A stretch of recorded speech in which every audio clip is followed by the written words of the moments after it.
नमस्कार, स्वागत आप सभी का ग्लोबल अड्डा आप देख रहे हैं और मैं हूं आपके साथ पुनीत मिश्रा। और इस वक्त आज हम एक बड़ी खबर की बात करने वाले हैं। बड़ी खबर क्यों? क्योंकि मिडिल ईस्ट में बहुत जल्द बहुत कुछ बड़ा देखने को मिलेगा। लेकिन ये बहुत जल्द बहुत कुछ बड़ा क्या है? हाँ, हम बात कर रहे हैं ईरान की, और ईरान पर सैंक्शंस फिर से लगने वाले हैं इस चौंकाने वाली खबर की, क्योंकि यूएन में वोटिंग हुई और वोटिंग में जितने वोट चाहिए थे वो नहीं मिल पाए। लेकिन हुआ क्या और ईरान अब क्या करने वाला है? रूस और चीन ने साथ दिया कि नहीं दिया? इन सभी मसलों पर बात करने वाले मेरे सहयोगी आनंद प्रजापति मेरे साथ मौजूद हैं। सीधे उनके पास चलते हैं, समझते हैं हुआ क्या है। आनंद। बिल्कुल, देखिए, ईरान जिस तरीके से माहौल क्रिएट किया था कि स्नैपबैक मैकेनिज़्म जो है वो ख़त्म हो जाएगा और सारे उसके तहत सारे प्रतिबंध भी हट जाएंगे और एक तरीके से फिर से ईरान और मजबूत तरीके से ईरान बनेगा। जो ईरान के सुप्रीम लीडर है आयतुल्लाह अली खामनेई, जो अब सपने सजोए थे, लेकिन वो ईरान में जो यूएन में जो है पानी फेर दिया 3 देशों ने। E3 दरअसल E3 जो प्रस्ताव लेकर के आया था वो प्रस्ताव पर एक तरीके से मुहर लग गई है और एक तरीके से विजयी घोषित कर दिया गया है। क्यों? क्योंकि दरअसल यूएन असेंबली में E3 के जो 3 देश हैं, यूके, फ्रांस और जर्मनी, ये लेके आए थे इनके खिलाफ प्रस्ताव। क्यों? क्योंकि 18 अक्टूबर को स्नैपबैक सैंक्शन जो है वो खत्म हो रही थी। उसके पहले ये 3 देश यूएन में लेके आते हैं प्रस्ताव और कहते हैं कि ईरान जो है IAEA के साथ मिलकर के काम नहीं कर रहा है और ये एक तरीके से उल्लंघन कर रहा है इस जो दस्तावेज पर 2015 में हस्ताक्षर हुए थे वो मान नहीं रहा है ईरान। उसको लेकर के प्रस्ताव आया था जिसके खिलाफ वोटिंग भी हुई, जिसपे 4 वोट ईरान के समर्थन में पड़ा है।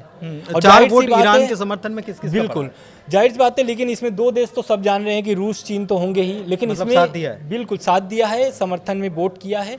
लेकिन जो 2 देश और आए हैं उसमें एक है पाकिस्तान और एक जो देश है वो बहुत चौंकाने वाला है, अफ्रीका का वो देश है। उस देश ने क्या किया है, ईरान के समर्थन में वोट किया है। लेकिन 9 जो वोट पड़े हैं वो ईरान के खिलाफ पड़े हैं, मतलब ईरान के खिलाफ पर वोट पड़े हैं, जिसके ये जो प्रस्ताव था एक तरीके से ईरान के हार मानकर ये भी कह सकते हैं कि ईरान की एक तरीके से यूएन में हार हो गई है और ये फिर से जो स्नैपबैक मैकेनिज्म है वो फिर से लागू हो सकता है। 6 से 7 दिन की अभी मोहलत है, उस पर फिर से बातचीत हो सकती है कि क्या ईरान फिर से बातचीत करके इस स्नैपबैक मैकेनिज्म को लागू जो होने वाला है वो रोक सकता है या नहीं रोक सकता है। ये 6 से 7 दिन में पता चल जाएगा। लेकिन ये एक तरीके से जो प्रस्ताव आया था, वोटिंग हुई थी, इससे बहुत कम संभावनाएं हैं कि ईरान के समर्थन में बातचीत हो। अच्छा, एक चीज़ और देखिए, मैं थोड़ा सा पहले JCPOA के बारे में बता देता हूँ। JCPOA 18 अक्टूबर 2015 को साइन हुआ था। इसमें अमेरिका भी था, फ्रांस भी था, जर्मनी भी था, ब्रिटेन भी था, ईरान तो था ही, उसी के लिए साइन हुआ था। इसके अलावा रूस और चीन भी थे। कुल मिलाकर 7 लोग इसमें थे। इसमें से अमेरिका पहले बाहर हो चुका है, उसने कहा कि मैं इसको नहीं मानता, 2018 में वो अलग हो चुका है। JCPOA की मियाद जो थी वो 10 साल की थी और 18 अक्टूबर 2025 को ये मियाद पूरी हो रही है। अगर इस मियाद को पूरा हो ऐसी स्थिति में ही मियाद पूरी हो जाती तो ईरान के लिए बहुत आसानी होती, उसके ऊपर से सारे प्रतिबंध हट जाते। और ये तारीख नज़दीक आने के चलते ही E3 देश जो हैं उन्होंने ये प्रस्ताव यूएन में लेकर आए कि ऐसा ना हो कि तारीख निकल जाए और ईरान जो है वो इससे छूट जाए और वहाँ पर वो परमाणु हथियार बना ले। लेकिन दिलचस्प बात यह है कि फ्रांस और ब्रिटेन के साथ जर्मनी का जो प्रस्ताव आया था, इसका विरोध पहले भी चीन और रूस की तरफ से कर दिया गया। मैं आपसे ये समझना चाह रहा हूँ कि ये जो सैंक्शंस की बात हो रही है कि लागू हो जाएंगे, ये सैंक्शंस से ईरान के ऊपर कितना असर पड़ेगा और क्या क्या इसका कारण क्या है कि इसके पीछे क्या चीज़ें प्रभावित होंगी ईरान की? दरअसल देखिए, जो स्नैपबैक सैंक्शन है इससे पहले समझिए कि ये है क्या। दरअसल इस प्रस्ताव में ये दिया गया था कि ईरान की जो तेल निर्यात है वो तेल निर्यात पर रोक लगेगा। दूसरा, वित्तीय लेन देन पर प्रतिबंध है। तीसरा जो है, हथियार जो है आयात निर्यात नहीं कर सकता ईरान। और चौथा जो है, एक तरीके से जिस पर हम लोग अभी बात कर रहे हैं, न्यूक्लियर ट्रेड बैन है और IAEA का पूरा सपोर्ट करना पड़ेगा। जैसा कि अभी हम लोग बहुत सारी खबरों में, बहुत सारी वीडियो में हम लोग बता सकते हैं कि IAEA के जो वहाँ पर निरीक्षण पहुँचे हुए हैं, निरीक्षण करने के लिए जो ईरान के परमाणु ठिकाने हैं, जहाँ पर उनके कार्यक्रम पर न्यूक्लियर प्रोग्राम जहाँ चल रहे हैं वहाँ पर IAEA निरीक्षण करने के लिए जा रहा है, लेकिन अभी पूरी तरीके से निरीक्षण की अनुमति ईरान की तरफ से नहीं दी गई है।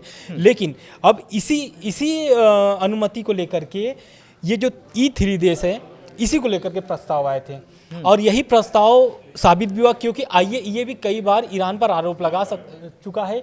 और जब 12 दिन की एक तरीके से इजराइल हमला किया था और अमेरिका ने हमला किया था ईरान पर, उस समय भी ये बात देखी गई थी कि ईरान जो है IAEA पर खिलाफ बयान दिया था और बताया था IAEA के जो चीफ हैं राफेल ग्रॉसी, उन्होंने बोला था कि ईरान जो है वो 6 परमाणु बम बना सकता है, बहुत सारे यूरेनियम वो जुटा चुके हैं। तो इन सब को देखते हुए ये हार हुई है UN में ईरान की।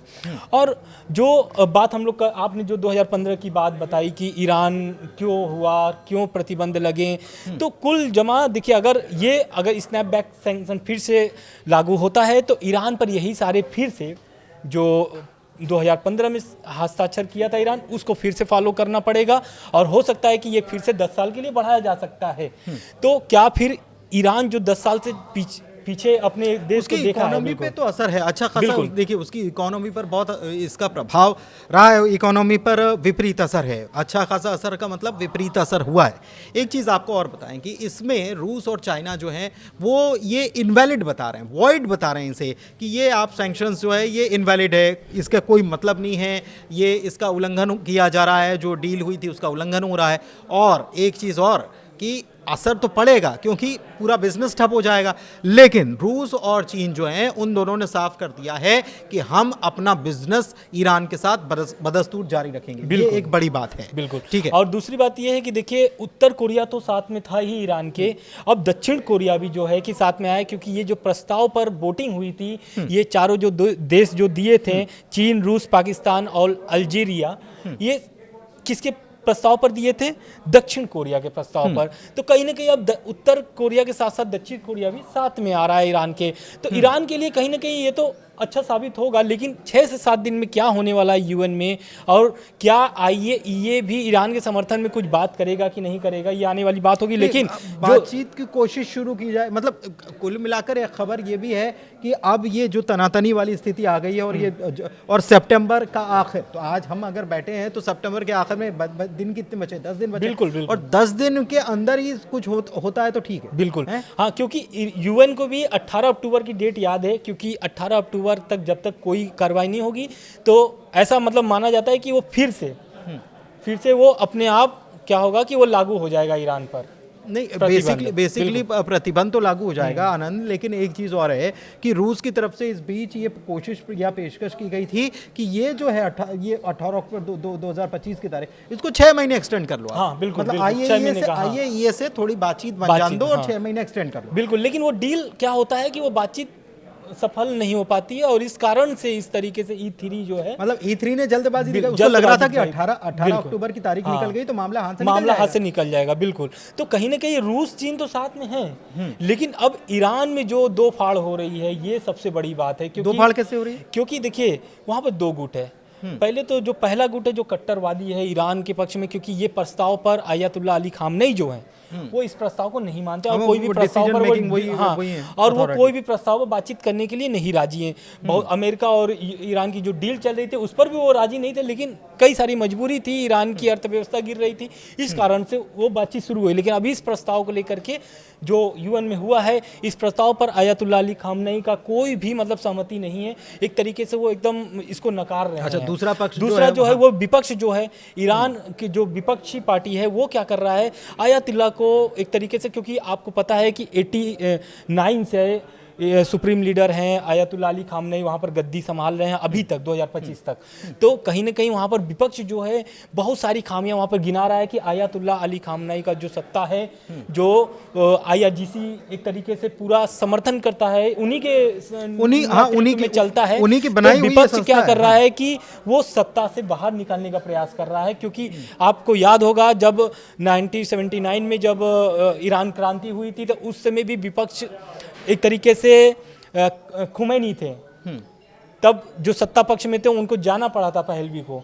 तो कहीं ना कहीं विपक्ष भी वही चाहता है कि 79 वाला मामला जो है कि ये नहीं इस तो वो पर हो जाए। बेसिकली ईरान की राजगद्दी पर जो थे वही विपक्ष में हैं बेसिकली। बिल्कुल, हाँ। और ये अभी 12 दिन का जब युद्ध हुआ था तब भी तो बार बार इसी बात को हवा दी जा रही थी। अमेरिका या इजराइल कह रहा था कि भाई वहां पर सत्ता परिवर्तन हो जाए, सत्ता परिवर्तन हो जाएगा तो खेल बिगड़ जाएगा। लेकिन या ऐसा खेल कुछ बदल होने वाला नहीं है, क्योंकि ईरान जो है और सुप्रीम लीडर जो है अयातुल्ला अली खामनेई, बहुत भारी संख्या में उनके समर्थक है ईरान में। तो वो दुनिया में, पूरी बिल्कुल, दुनिया पूरी में उनके दुनिया में। समर्थक लेकिन अगर ईरान की सत्ता की अगर बात की जाए, जिससे उनकी सत्ता टिकी हुई है, तो उसे अगर उसके मद्देनजर अगर बात की जाए तो ईरान में जो सुप्रीम लीडर है उनको हिलाना बहुत मुश्किल है, अयातुल्ला अली खामनेई को। बिल्कुल। अच्छा, एक चीज और है आनंद कि ये कह रहे हैं कि परमाणु अप्रसार संधि मतलब एनपीटी जो है, हाँ। ये एक धमकी भी दी जा रही है ईरान की बिल्कुल। तरफ से कि हम बाहर निकल जाएंगे, फिर हमसे मत हाँ। बोलना। इस पर दरअसल क्या हुआ है कि ईरान के जो राष्ट्रपति हैं मसूद पेजेश्कियान, उनका बयान आता है इसी प्रस्ताव को लेकर। कहते हैं कि स्नैपबैक हम नहीं रोक सके, और वे नेतांज और फोर्दो जो उनका ठिकाना न्यूक्लियर है प्लांट, हाँ। वो नष्ट कर सकते हैं, लेकिन हमारे लोग इस पर दोबारा बातचीत करने के लिए तैयार हैं, जो हम लोग बात कर रहे थे 6 से 7 दिन अच्छा, वाली। ये भी भरोसा करें कि हम डेवलप भी कर लेंगे। और आईएईए के साथ हम लोग ऐसा नहीं है कि उनके साथ कोई बातचीत, कम्युनिकेशन नहीं कर रहे हैं, कम्युनिकेशन कर रहे हैं लगातार और सहयोग भी कर रहे हैं। हाँ, कुछ ऐसे ठिकाने हैं जहाँ पर उनको निरीक्षण के लिए अभी रोका गया है, अनुमति नहीं दी गई है। दूसरी बात, ईरान ने जो आपने अभी जिक्र किया एनपीटी का, हाँ। उससे बाहर निकलने की भी धमकी दी गई है, जिस पर विदेश मंत्री अब्बास अराक्ची का भी बयान आता है, और वो इस प्रस्ताव को गैरकानूनी भी साबित एक तरीके से ठहराते हैं। ये जो स्नैपबैक मैकेनिज्म E3 देश जो लाए थे।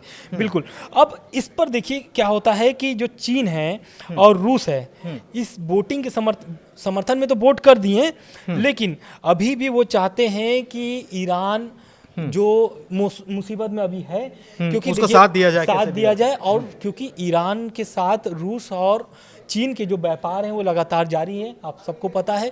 और वो जारी रखने के लिए, क्योंकि अब दोबारा जब लागू होगा स्नैपबैक सैंक्शन, तो उसमें क्या होगा कि अमेरिका भी कुछ इंटरफेयर कर सकता है। और क्योंकि अमेरिका अभी कुछ दिन पहले ही बहुत सारे प्रतिबंध अलग से नए तरीके से लगा के रखे हैं, तो कहीं ना कहीं ईरान के लिए मुश्किलें बढ़ने वाली है, जिसको लेकर के रूस चीन जो है वो समर्थन में है, और एक तरीके से पूरे देश से कह भी रहे हैं कि भाई ईरान के समर्थन में आप आइए, जैसे कि दक्षिण कोरिया अभी लेकिन आया एक है। चीज़ है, देखिए अब सबसे बड़ी बात यह है कि ईरान ने अब ये कह दिया कि एनपीटी से हम बाहर निकल जाएंगे। एनपीटी से बाहर निकल जाएंगे तो आईएईए को सहयोग करने की कोई ज़रूरत नहीं है, ठीक है, उसके ऊपर कोई प्रेशर नहीं बनाया जा सकेगा। तो प्रेशर नहीं बनाया जा सकेगा, आईएईए अगर मुआयना नहीं करेगा तो वो फिर अपने हिसाब से चीज़ें कर सकता है, और ईरान बार बार ये करता है। लेकिन एक चीज़ और है कि ईरान अभी भी आईएईए को सहयोग तो देने के लिए बात कर ही रहा है कि हम सहयोग देने के लिए तैयार है। ईरान अभी भी ये कह रहा है कि हम कोई वेपन नहीं बना रहे। ईरान अभी भी कह रहा है कि हमारी परमाणु ज़रूरतें हैं, इसके लिए हम प्रोग्राम चलाते रहेंगे। तो ईरान की तरफ से ये चीज़ें कही जा रही है, लेकिन कहीं ना कहीं डाउट बाकी पूरे वेस्ट को हो रहा है। तो दिलचस्प बात यह है कि अब वेस्ट और मिडिल ईस्ट, खासतौर पर ईरान जो है उनके बीच तनातनी होने वाली। एक नया सिचुएशन जो है वो आपने देखा कि कतर के ऊपर जो अटैक हुआ इजराइल का, आनंद, हाँ। उसके बाद से बहुत सारे मतलब अरब और मुस्लिम मुल्क एक हो गए। बिल्कुल। ईरान भी यहाँ पर मौजूद था, पाकिस्तान भी मौजूद था। दिलचस्प बात यह है कि पाकिस्तान ने यहाँ ईरान का समर्थन किया है। दिलचस्प बात यह है कि पाकिस्तान ने वहाँ कतर का समर्थन किया है। बिल्कुल। पाकिस्तान भी यहाँ पर एक तो चर्चा में आ जाता है, यहाँ पर उसकी जो वैल्यू है वो यहाँ पर उसके वोट की वैल्यू बढ़ती है। दूसरी तरफ कि वेस्ट जो है, मतलब यूरोपियन देश या अमेरिका और ये सारी चीज़ें मिला ले, इन सबको मिला लो, और इधर आप देख लो मिडिल ईस्ट, तो मिडिल ईस्ट अब एक होता नजर आ रहा है। मतलब पहले अलग अलग था, तो अब सिचुएशन बड़ी क्रिटिकल होने वाली है, ऐसा लगता है आपको? बिल्कुल, क्योंकि देखिए अभी जो अरब जो समिट बैठी थी, जो बैठक हुई थी अरब देशों की, जो 50 से ज़्यादा देश बैठक किए थे, उसमें ईरान शामिल हुआ था। क्यों हुआ था? क्योंकि कतर पर हमला हुआ है। और अभी आप देख रहे हैं कि पाकिस्तान ईरान के समर्थन में अगर वोट किया है, तो इससे ये साफ नज़र आता है। क्योंकि पाकिस्तान भले अमेरिका का कितना भी पक्षधर हो, लेकिन जब 50 मुस्लिम देश एक साथ बैठते हैं ना, तो पाकिस्तान को कहीं ना कहीं उधर झुकना वो ही मुस्लिम पड़ेगा। उम्मा की बात आ जाती है, हाँ, दरअसल मुस्लिम उम्मा की बात बिल्कुल। आ और रह गई बात ईरान और कतर की ना, तो क्योंकि कतर भी अब समझ गया, क्योंकि कतर आप जानते हैं कि कतर में अमेरिकी एयरबेस है और अमेरिका जो है कि कतर को छोड़ना नहीं चाहेगा किसी भी कीमत पर, क्योंकि पूरे मिडिल ईस्ट को वहां से वो एक तरीके से मॉनिटरिंग करता है कि कौन से देश क्या कर रहे हैं, कैसे कर रहे हैं। कतर एक ऐसा जगह है यूएस के लिए जहां पर चाहे इजराइल हो, समर्थन की बात करना हो, चाहे इजराइल को जो भी समर्थन मिलते हैं कतर के माध्यम से भी मिलते हैं। क्यों? क्योंकि अमेरिका वहां पर एक अपना पैड बना करके रखा हुआ है। दूसरी ये बात, माना जाता है कि अमेरिका लेड गवर्नमेंट। हाँ, एक चीज़ और है, देखिए दो चीज़ें आई हैं। एक तो 27 सितंबर की तारीख आ गई है, ये मैं आपको बता दूं कि ये E3 देश जो हैं इन्होंने 27 सितंबर तक का एक वक्त दिया। इस बीच यूएन असेंबली होगी, इस बीच अगर कुछ बात बन पाती है तो बन पाती है और नहीं बन पाती, और आसार इसके कम नज़र आ। एक बात।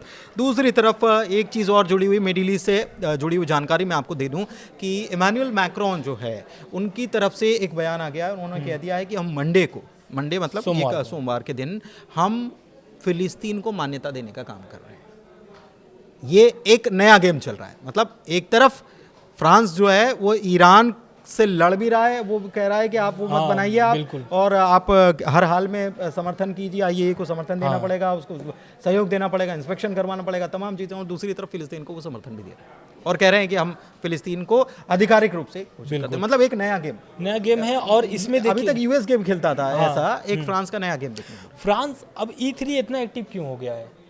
दरअसल क्या है कि अमेरिका जब से रूस यूक्रेन वाले युद्ध में अकेले मतलब बातचीत कर रहा है, उसमें यूरोपीय देश को नहीं जोड़ रहा है, तो E3 को ये लग रहा है ना कि क्योंकि ऐसा नहीं है फ्रांस हो या फिर ब्रिटेन हो, पैसा उनका भी लग रहा है उस युद्ध में, यूक्रेन को पूरा फुल सपोर्ट वो लोग कर रहे हैं। लेकिन क्या हो रहा है कि अब ये लोग भी अपनी मजबूती दिखा रहे हैं कि भाई मेरा भी कुछ अस्तित्व है। फोकस जो है वो अमेरिका के ऊपर पूरा ना चले जाए, चर्चा हमारी भी होती रहे और हम भी प्रासंगिकता, बेसिकली प्रासंगिकता में बने रहने के लिए भी सारी चीजें हो रही हैं। और आप ये भी समझिए, क्योंकि ब्रिटेन में भी और फ्रांस में भी वहां पर भी आंदोलन हो रहे हैं सरकार के खिलाफ, ऐसा नहीं है, वहां पर भी सरकार के खिलाफ हो रहे हैं। अभी आपातकाल जैसी स्थिति भी पैदा हो गई थी 24 घंटे के लिए। तो कहीं ना कहीं वो लोग देश भी परेशान है, लेकिन उनको एक तरीके से इंटरनेशनल लेवल पर अपने देश को अपनी वैल्यू छवि बनानी है, अपनी वैल्यू साबित कर रही है कि हमारी वैल्यू क्या है। कुल मिलाकर हमने चीज़ों को समझा कि क्या स्थिति ईरान के साथ हुई है, और ये बिल्कुल तनाव जैसी स्थिति बन गई है। आप ये समझ लीजिए कि तनाव की स्थिति बन गई है। अब ईरान इस बीच, आप समझिए कि ये यूएन 27 तारीख के बीच या 27 तारीख के बाद ईरान क्या कुछ बड़ा करने वाला है, क्योंकि एक मिसाइल तो हवा में देखी गई बीते दिनों, ये बड़ा चर्चा में है।